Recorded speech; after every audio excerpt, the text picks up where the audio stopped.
Richard D.Hall, and I'm here in Portugal, Praia de Luz. Now, the reason why I've come here is because I'm making a series of documentaries about the Madeleine McCann case. Why am I making programs about that? Well, it's because I'm sick and tired of misleading media headlines about the incident. The disappearance of Madeleine McCann remains one of the most haunting mysteries of our time. To many, her face is a symbol of unimaginable tragedy. Years after the event, however, filmmaker and investigator Richard D.Hall traveled to the Portuguese village of Praia da Luz with a different purpose: to look beyond the headlines and question whether the story we've all been told is the truth or a meticulously crafted illusion. Hall stated he was weary of the sensationalist media coverage, a constant cycle of claims that never addressed the fundamental question: is there any tangible evidence that Madeleine was actually abducted? Beneath the media frenzy lies a case fraught with contradictions, questions of a staged scene, and a succession of suspects who, in Hall's words, appeared and vanished like shadows. He argues this wasn't just a private tragedy, but a case study in manipulation, corruption, and the unsettling influence of power. Before we analyze the suspicions in the case, please tell me where you saw this video from. I will read it all and spread it to the world. From the very start, inconsistencies began to surface. Within hours of Madeleine being reported missing, the press was told a story of forced entry. The narrative described jimmied shutters and a forced window, painting a clear picture of a stranger snatching a child from her bed. And yet, the physical evidence told a different story. Police examinations found no signs of a break-in. The shutters were intact, the window showed no damage, and there were no forensic traces of an intruder. No fingerprints, no DNA, absolutely nothing. The absence of evidence was, in itself, telling. As one theory suggested, it's possible a window was opened from the inside to create an exit route. Within 24 hours, the break-in story had crumbled. But instead of clarification, a new version emerged. The abductor had simply walked through an unlocked door and slipped away into the night. Each alteration to the narrative was presented as if nothing had changed, as if the truth were malleable. How do you feel when a core part of a story, like a forced entry, is disproven so early on, only to be replaced by another theory? The initial Portuguese investigation, led by Chief Inspector Tavares de Almeida, came to some startling conclusions. His report, signed on the 10th of September 2007, suggested that Madeleine McCann may not have left apartment 5A alive. The report argued that the abduction narrative could have been a fabrication, raising questions about the family's potential role in how events were later portrayed. This wasn't mere speculation. It was a conclusion supported by evidence from highly specialized search dogs, which alerted handlers to unusual scents within the apartment, and a hire car used weeks later. Despite this, these findings were largely submerged by a wave of media spin. When Scotland Yard later became involved, it seemed to add another layer of confusion rather than clarity. Over time, the number of potential suspects grew to at least 14 individuals, each paraded through the headlines as the possible abductor, only to be quietly discarded when their story lost traction. Hall's documentaries refer to these as the Four Phantoms, a chilling collection of ephemeral figures central to the shifting narrative. Sagres Man, a man accused of photographing and attempting to snatch another child just days before Madeleine vanished. Tanner Man, a figure seen by Jane Tanner, a friend of the McCanns, at around 9:15 p.m. She claimed to see him carrying a child, but her account was beset by contradictions in timings and details, and crucially, was not corroborated by others present. Smith Man, an individual seen by an Irish family at around 10 p.m., whose description bore a striking resemblance to Gerry McCann himself, and Crashman, the figure later explained away by Scotland Yard as a simple tourist carrying his own child home from the on-site creche. If each of these phantoms dissolves under scrutiny, what are we left with? No evidence of an intruder, no consistent eyewitness testimony, no ransom demands, and no forensics pointing to a stranger. Instead, there are official reports suggesting a staged scene. Perhaps the most unsettling aspect of this case isn't the evidence itself, but how the narrative was controlled from the outset. Within hours, British media outlets were running synchronized stories of an abduction. Family friends with political connections were reportedly phoning journalists through the night, ensuring that the image of a snatched child dominated the national conversation. Within days, Clarence Mitchell, then head of the Blair government's powerful media monitoring unit, was dispatched to act as the McCanns' spokesman.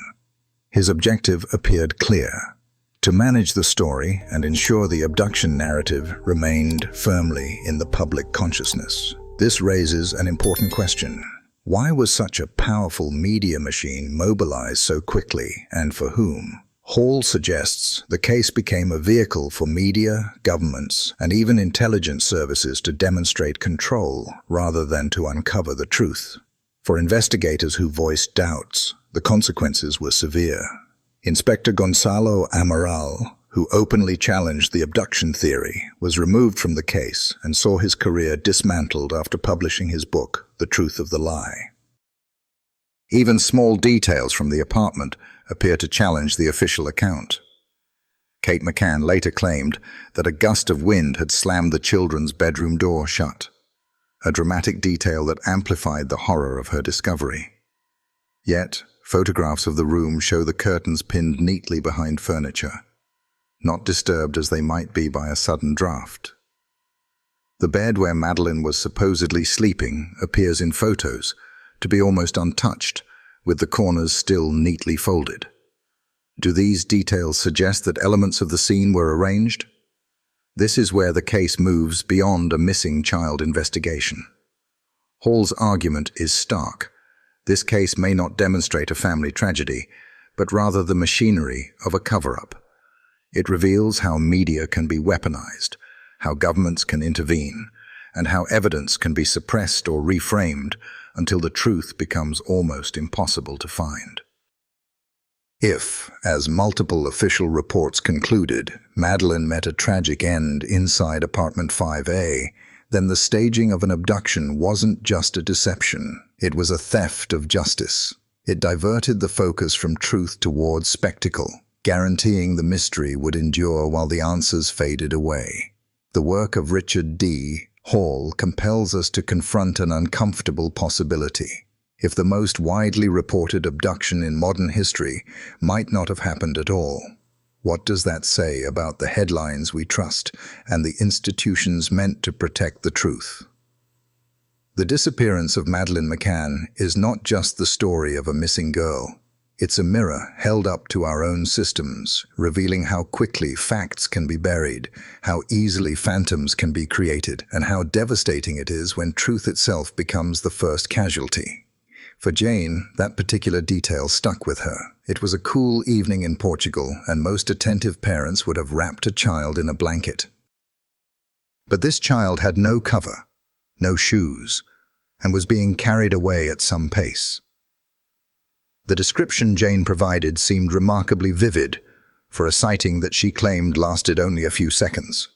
A man of Mediterranean appearance, with dark hair falling to his neck, wearing linen trousers in beige or golden tones, and a dark, duffel-style jacket.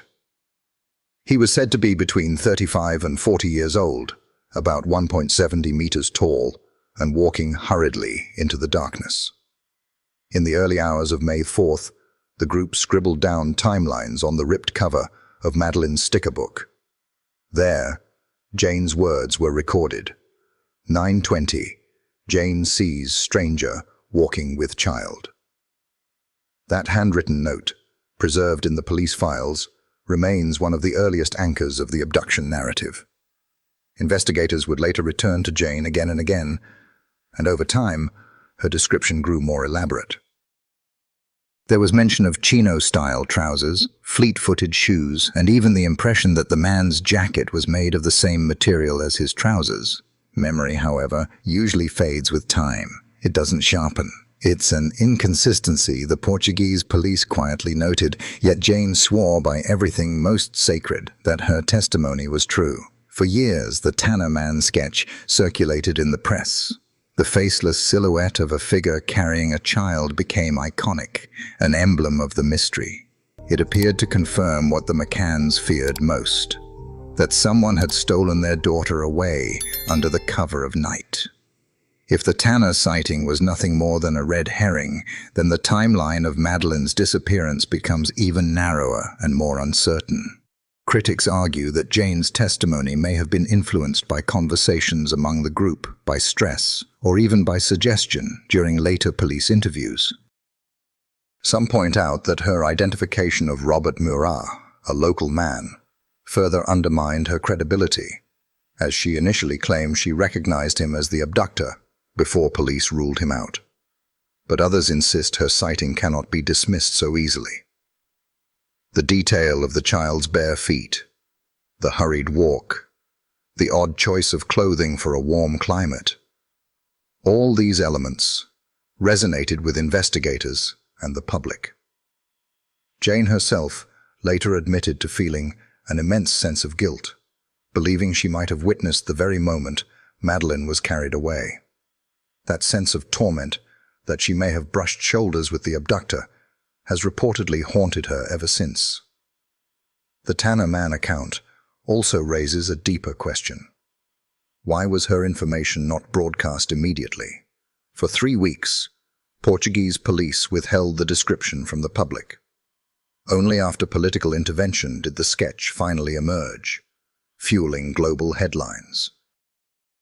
By then, if the man had been real, he was long gone. It was a chilling image that would haunt the Madeleine McCann case for years. A man walking swiftly through the dark streets of Praia da Luz, a barefoot child in his arms. For many, this figure, remembered only as Tanner Man, seemed to embody the abduction theory. But behind that brief glimpse lies a tangle of contradictions, doubts, and the uncomfortable possibility that what was once treated as a pivotal sighting may, in fact, be nothing more than smoke and mirrors.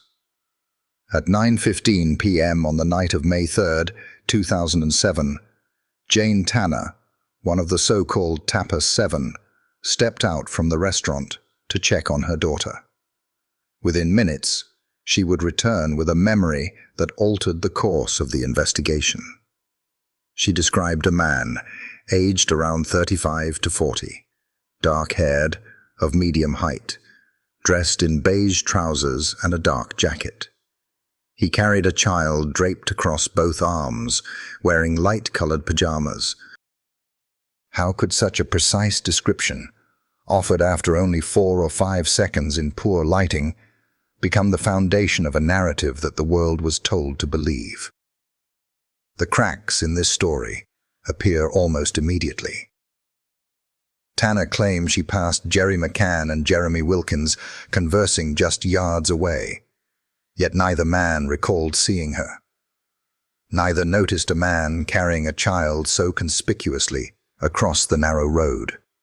The street was quiet, empty, and dimly lit. In such silence, how could 3 adults standing within meters of one another produce accounts so sharply at odds? This was not a bustling avenue filled with distractions. It was a deserted lane where every movement should have been impossible to miss. The inconsistencies deepened. Gerry and Kate McCann initially told police Tanner had seen the figure from 50 meters away. Tanner, by contrast, insisted it was just 5. The difference between a distant blur and a near-perfect view is not a minor slip. It is the difference between uncertainty and certainty.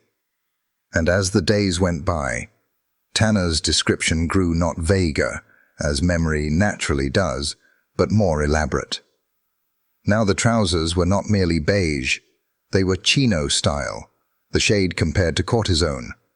The coat seemed to be the same fabric as the trousers. Even the shoes were recalled as enabling the man to be fleet-footed. What began as a fleeting glimpse transformed into a portrait almost too detailed to trust. If this account were solid, one would expect urgency. Yet, Tanner did not rush back to raise an alarm. She quietly mentioned it to Gerry, but avoided telling Kate, claiming she didn't want to upset her. Critics like Hall have argued this is not the behavior of someone who had just witnessed what could have been an abduction. When a child disappears, every detail matters immediately. Every description could narrow the search. But according to the group's own timelines, drawn hastily onto the cover of Madeleine's sticker book that night, Tanner's sighting was reduced to a short line, scribbled in haste, and remarkably not shared widely with the others until much later. There is also the strange matter of Robert Murat. In a police-led observation, Tanner identified him as the very man she had seen, certain of his gait and build. That misidentification nearly destroyed Murat's life, branding him as a suspect until her claim unraveled. This raises a critical question. If her memory was so acute that she could recall fabric textures, how could she mistake the man entirely? Unless, perhaps, the description itself was never rooted in certainty, but in a story that shifted to suit the needs of the moment. The stakes of this sighting were enormous. For months, Tanner Man was the abductor in the public mind, his sketch plastered across headlines and news bulletins.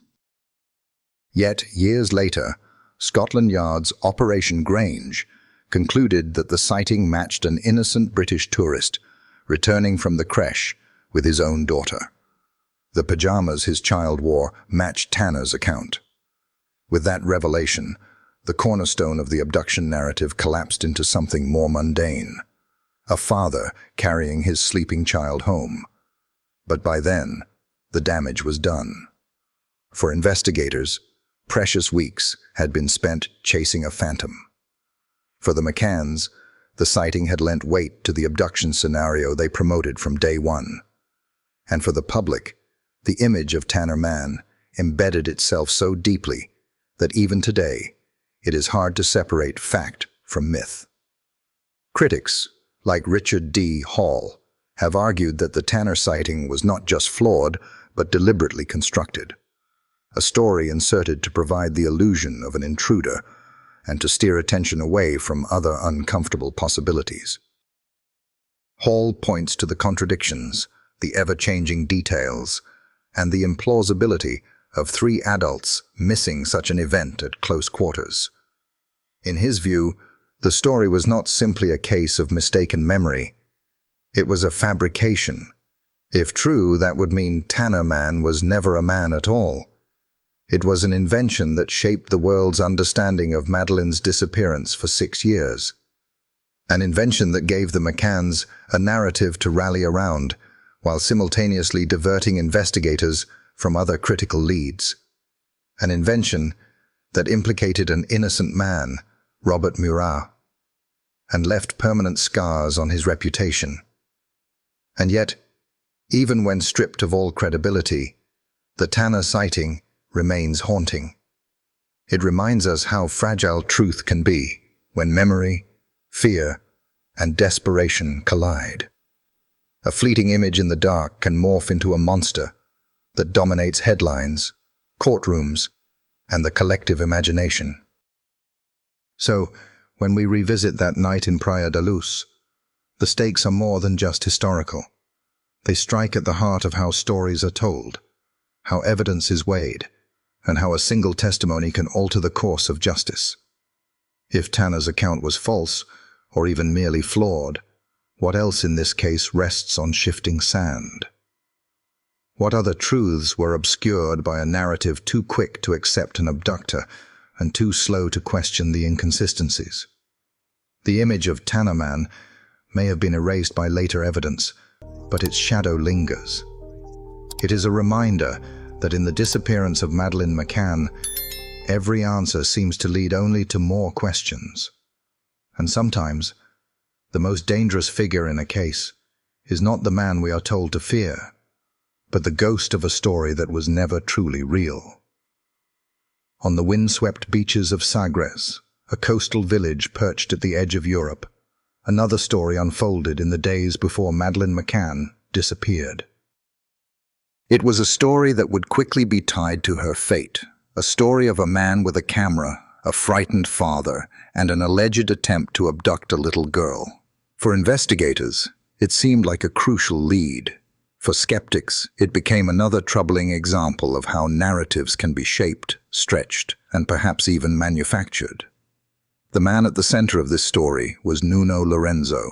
He said that on Sunday, April 29th, just 4 days before Madeleine vanished, he noticed a man on Mareta Beach covertly photographing his young children. The man was not holding the camera to his eye, but at waist level, clicking away in secrecy. Lorenzo described him as foreign-looking, with curly brown hair tied back in a ponytail, dressed in cream-colored trousers and a matching jacket with polished brown shoes.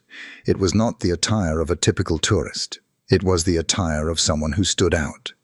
According to Lorenzo, the incident did not end on the sand. Later, outside a pastry shop in Sagres, he claimed the same man loitered near his family, staring at his daughter and moving quickly toward her, as if to block their exit. Lorenzo said he was certain it was an attempted kidnapping. He pulled out his phone and tried to snap pictures, but later told police his finger had blocked the lens. He did, however, photograph the man's car, a grey Renault Clio, partially remembering the plate, a V67. This car was traced to a Polish holidaymaker, Wojtek Krakowski, who was staying with his wife nearby. To the police, this sounded urgent, even explosive. Here was a man, identified by his vehicle, who matched the very age, build, and clothing of Jane Tanner's alleged abductor, just days later in Praia da Luz. Inspector Amaral himself noted the uncanny overlap. The trousers, the classic shoes, the hair at the collar, the aura of someone who did not look like a tourist. It was, he admitted, almost too perfect. And that is precisely where Richard Hall and other critics saw the problem. The neat alignment of two witnesses describing almost the same man in different towns looked less like a coincidence and more like choreography. The flaws in Lorenzo's story soon piled up. He did not confront the photographer on the beach, even though his children were being targeted. He did not call the police that evening, nor the next day. He waited nearly a week, until May 5th, the morning after Madeleine's disappearance and, crucially, after Krakowski's flight had already left Faro for Berlin. Hall argued that this was not the behavior of a panicked parent, but the sign of a planted narrative. The timing was too convenient, the details too aligned with Tanner's sighting. If Lorenzo had acted immediately, police could have detained Krakowski in Portugal, checked his camera, and either eliminated or confirmed their suspicions at once. Instead, by the time Interpol tracked him down in Warsaw, the photos were gone, the holiday was over, and the trail was cold. Even the photographs Lorenzo did provide were questionable. The car he claimed to have captured was later identified not as a Renault Clio, but as a different model altogether, raising suspicions that evidence had been switched or mishandled. He also said he wrote the registration on a piece of paper, but threw it away minutes later. An implausible act for a father convinced someone had just tried to kidnap his child. The media, meanwhile, seized on the drama. British newspapers ran headlines declaring that the McCanns had visited Sagres, and that this was the moment Madeleine's abductor first laid eyes on her. But crash records from that day show Madeleine was in the Mark Warner Club's care, not on a day trip. Kate McCann's own account in her later memoir made no mention of Sagres, yet the press narrative persisted. A sinister man with a camera, a blonde child, a fateful encounter. This is where the parallels become chilling.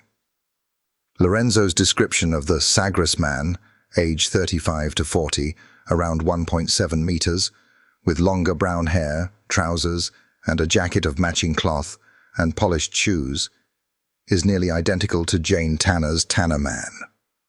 Both were said to be not tourists, both carried the aura of outsiders, and both were defined by oddly specific fashion choices. Hall argued that this was no accident. Instead, he suggested Lorenzo may have been coached to describe Krakowski in a way that would later bolster Tanner's own testimony. The stakes of this were enormous. The Portuguese police, believing they had a predator circling children, acted swiftly. They contacted German and Polish authorities, detained passengers at Berlin airport, searched Krakowski's Warsaw home, and scrutinized his belongings. They found nothing connecting him to Madeleine, but the damage was done. He and his wife were painted as a sinister couple in the British press. Their holiday turned into a permanent scar. The contradictions in Lorenzo's story only deepened the doubts. Different dates were given for the incidents. Amaral cited April 26th, Lorenzo said April 29th, while the Daily Telegraph reported April 30th. Such discrepancies are difficult to reconcile when the events were supposedly so traumatic. Even the behavior attributed to Krakowski strains credibility. Taking pictures of children openly, then attempting an abduction in daylight outside a crowded pastry shop while his wife supposedly sat waiting in the car. And then there are the links to Robert Murat. Krakowski stayed in the Solomar apartments, a block built by Murat's father and still managed by his family's company. His presence in the area connected him indirectly to the very man who would later be falsely accused by Jane Tanner. Amaral noted these intersections uneasily, while Hall suggested they pointed to a deeper orchestration. As a piece of storytelling, the Sagres man episode provided exactly what the abduction narrative needed. In the critical days after Madeleine's disappearance, the Sagres man story provided a suspect, a face, a car, and a narrative of predation. It allowed investigators to focus their attention outward, towards the idea of a foreigner stalking children, rather than inward, towards the inconsistencies in the group's own timelines. In that sense, it served the exact same function as Jane Tanner's sighting. It propped up the abduction theory at a critical moment when alternative explanations might have started to gain traction. Yet, in hindsight, the entire tale unravels. The improbabilities, the delays in reporting, and the media distortions all point to a story that may not have happened at all. Nuno Lorenzo's failure to act in the moment, his conveniently discarded evidence, and the perfect overlap with Tanner's later account suggest something darker than a simple case of mistaken memory. Richard Hall argued it was a fabrication, a narrative crafted to fit a pre-written script. The description of Wojtek Krakowski is almost identical to the man Jane Tanner described, and is also almost identical to what the Smith family described. The hypothesis of Hall's film is that all these sightings may be based on a real person, on a patsy, Wojciech Krakowski. If that is true, the implications are staggering. It would mean that two of the most publicized sightings in the McCann case, the Tanner man and the Sagres man, were not independent accounts at all, but parts of a coordinated effort to sustain the abduction scenario. It would mean that investigators, misled by false trails, wasted critical time. And it would mean that innocent lives, from Krakowski to Murat, were caught in a web of suspicion spun from unreliable testimony. The ending of this chapter is not resolution, but disquiet. The Sagres man, like the Tanner man, remains a ghostly figure, conjured by words, but never substantiated by facts. The story carries the same haunting question. If this was staged, then why, and by whom?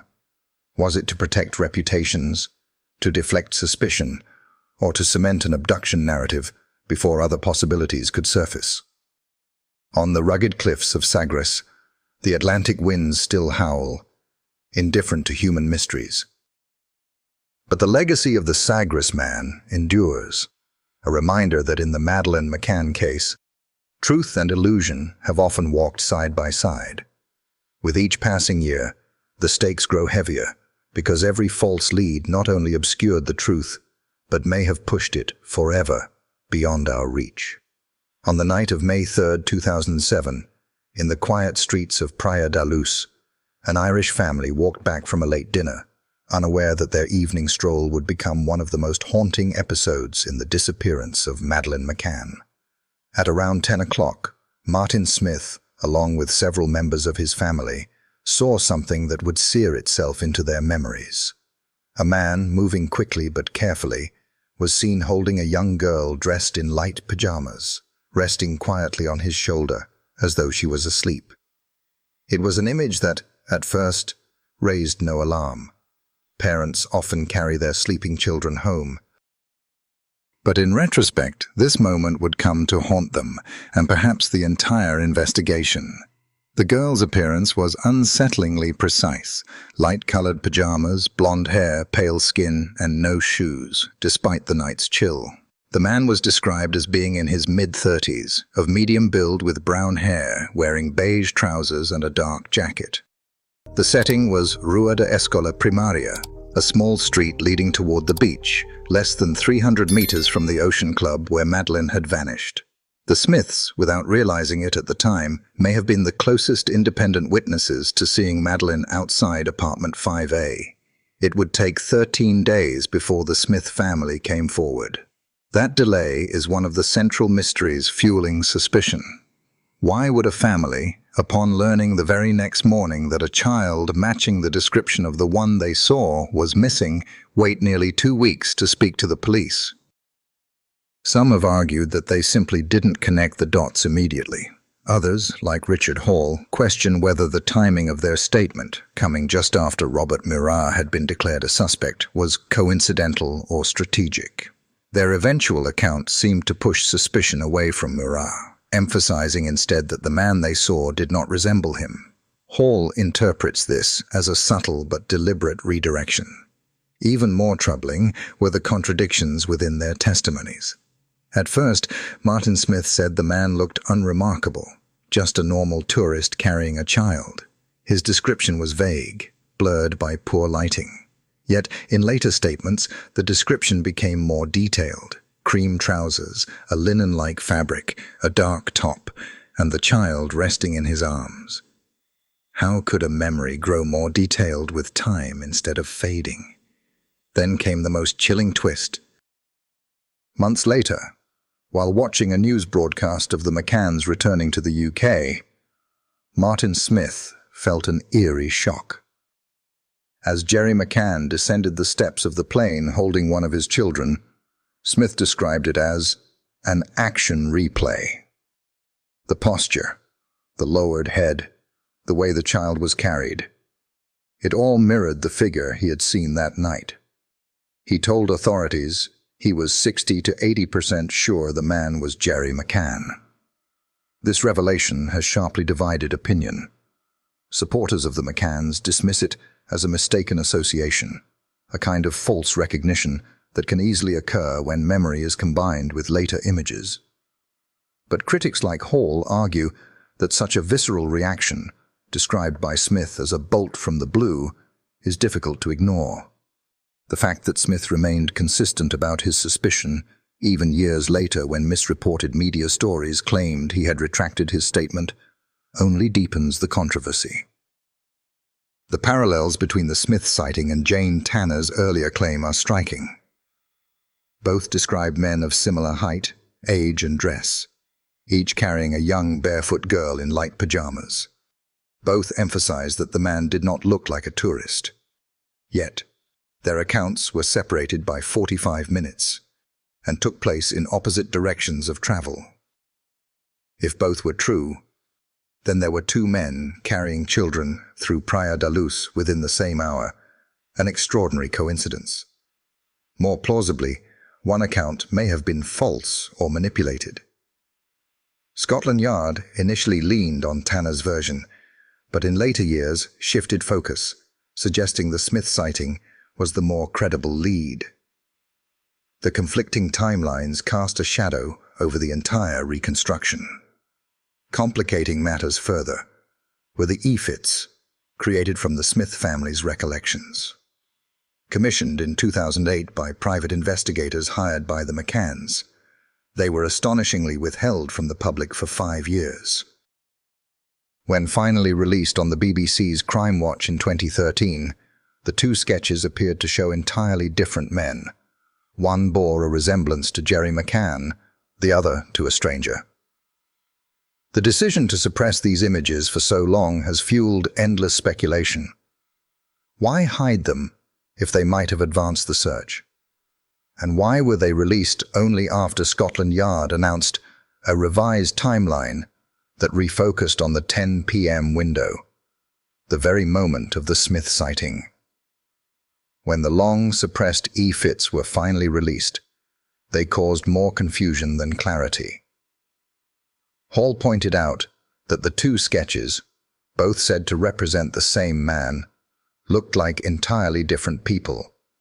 One face was fuller and broader, while the other was longer and narrower, as if drawn from 2 completely separate memories. Instead of offering certainty, the images deepened the mystery, raising the unsettling possibility that the witness accounts had shifted under pressure, or that the investigators themselves had shaped the narrative to fit competing theories.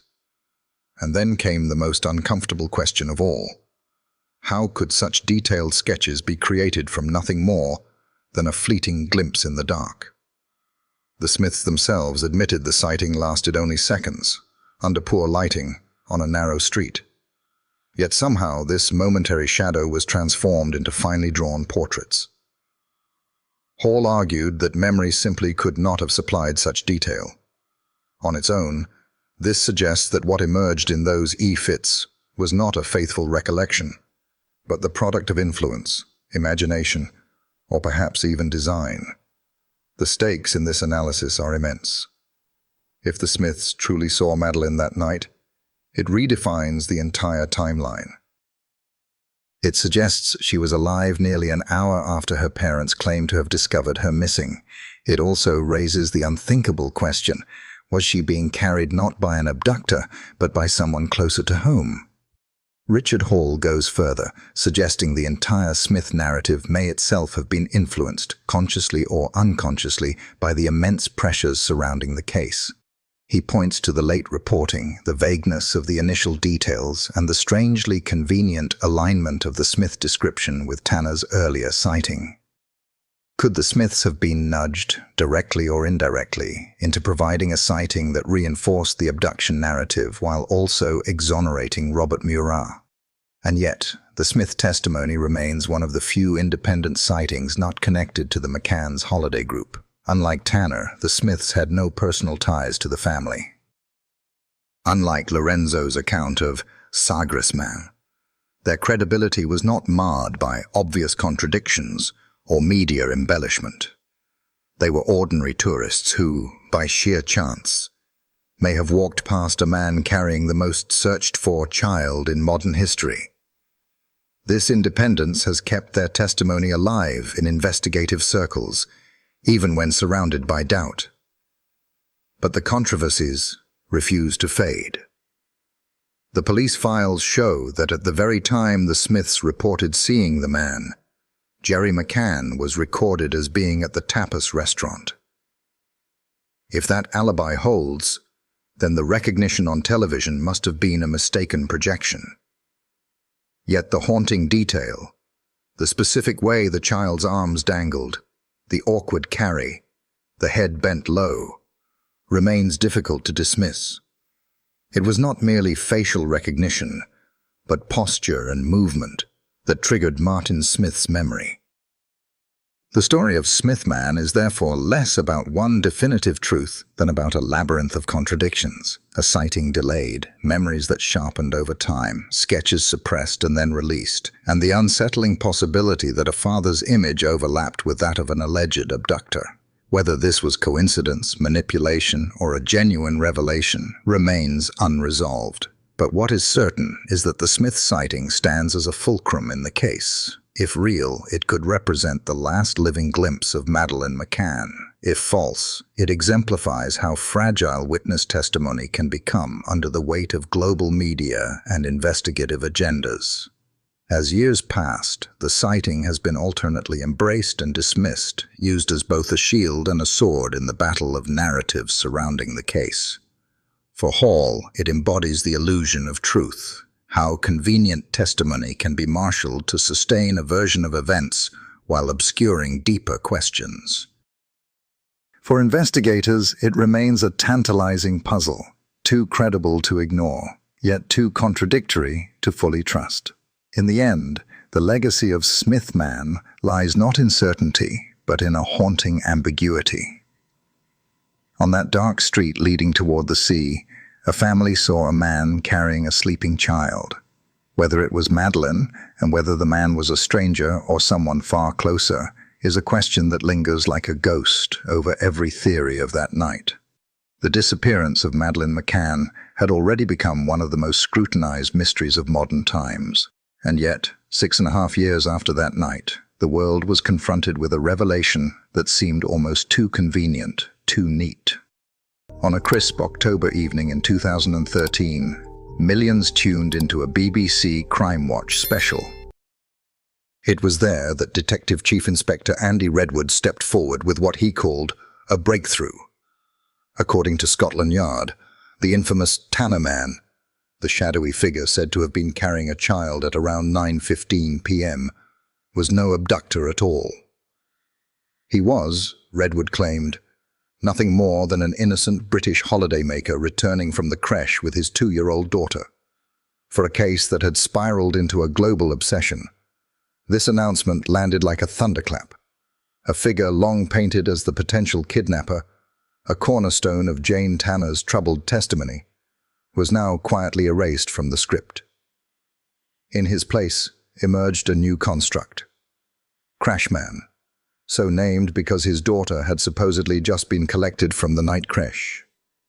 This was a man who had inexplicably remained silent for 6.5 years, through the frenzy of tabloid storms, televised appeals, and desperate searches. Why now? Why speak only after years of silence, when the description of Tanner's sighting had already warped the entire investigation? Richard D.Hall and other skeptics couldn't ignore the suspicious timing. In their eyes, Crashman wasn't a witness stepping forward at last. He was an invention, a narrative device designed to wipe away a testimony that had become a liability. By eliminating Tanner's problematic sighting, the police could stretch the supposed abduction window from an impossibly tight 5 minutes to a far more forgiving 50. With one sweep, the contradictions that haunted the early timeline were washed away. But the convenience didn't end there. This man's daughter, it was said, wore pajamas uncannily similar to Madeleine's own. Pale fabric, light coloring. The kind of eerie coincidence that in another setting might trigger alarm bells. Yet here, it was folded neatly into the official story, presented as reassurance. Look, the narrative seemed to whisper. Jane Tanner saw nothing sinister at all. What had once been touted as the sighting of a possible abductor was now repackaged as the most ordinary of family moments. A father cradling his tired child. And yet, the doubts persisted. How could a man, aware of the worldwide frenzy surrounding Madeleine's disappearance, remain silent for over 6 years? Did he never glance at a newspaper, never switch on a television, never realize that his likeness might hold the key to freeing another man from suspicion? To skeptics, this silence was not the mark of innocence. It was the mark of a planted solution. By discarding Tanner's account, investigators were no longer shackled to the 5-minute window. Instead, they could now focus on the Smith family's report from around 10 p.m. The baton of suspicion was passed with surgical precision. But this maneuver raised more questions than it resolved. If Crashman was real, why did his daughter's pajamas so closely resemble Madeleine's? Could it be that his silence, his absence from the public record, made him the perfect candidate for retroactive insertion into the timeline? For years, Jane Tanner's account had been dissected and doubted. By unveiling Crashman Scotland Yard wasn't just clearing up confusion. They were rewriting history. They were asking the world to discard 6 years of suspicion and accept that one of the central pillars of the case had been a mirage. For Hall, this was not investigative progress. It was damage control, carefully stage-managed to protect a fragile narrative. With one revelation, Scotland Yard achieved 3 objectives at once. They erased Tanner's problematic sighting, expanded the timeline for an abduction, and funneled global attention toward the Smith family's later encounter. In doing so, they placed the mystery not at 9:15, but at 10 p.m., where the descriptions aligned less with strangers and more uncomfortably with those already entwined in the case. Real life is messy, and truths rarely snap into place with puzzle-like precision. But here, in the unveiling of Crashman, the messiness seemed polished away. The figure of Crashman lingers not as a man carrying his child, but as a symbol of how narratives can be sculpted, erased, and re-engineered. From the very beginning, the story of Madeleine McCann has been haunted by shadows, not just the shadow of a missing child, but the shadows of men who may never have existed at all. The phantoms, as Richard Hall would later call them, Tanner Man, Sagres Man, Smith Man, and finally, Crash Man. Each arrived on stage with dramatic timing. Each carried the weight of suspicion, and each collapsed under scrutiny. Hall's conclusion is stark. These 4 figures are riddled with contradictions and suspicious coincidences. In his assessment, none can be trusted. The only man among them who truly existed and left a verifiable footprint was Wojtek Krakowski, the Polish tourist at Sagres. Even then, Hall argues his image was simply repurposed, used as a convenient template upon which other sightings were modeled. What the world received were not 4 separate suspects, but 4 variations of a single construct. The deeper one looks, the clearer the absence of evidence becomes. There is no forensic proof of a break-in at apartment 5A. No fibers, no traces of forced entry, no foreign fingerprints. The only print found on the bedroom window belonged to Kate McCann herself.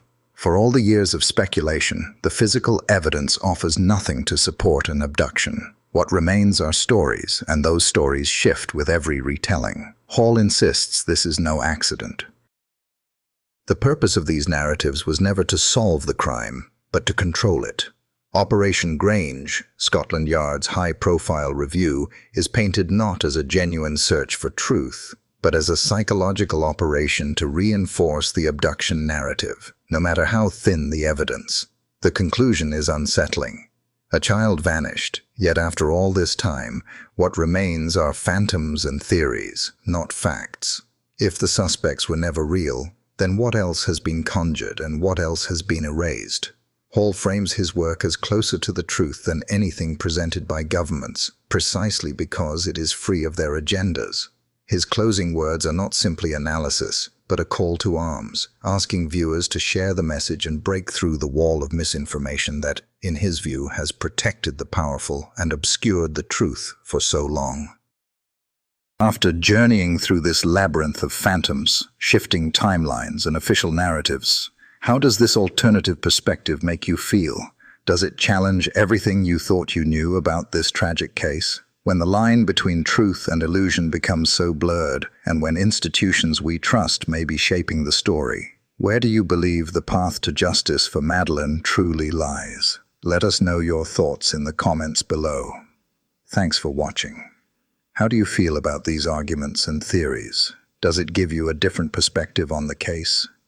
Leave your thoughts in the comments and don't forget to subscribe to the channel to receive the latest notifications.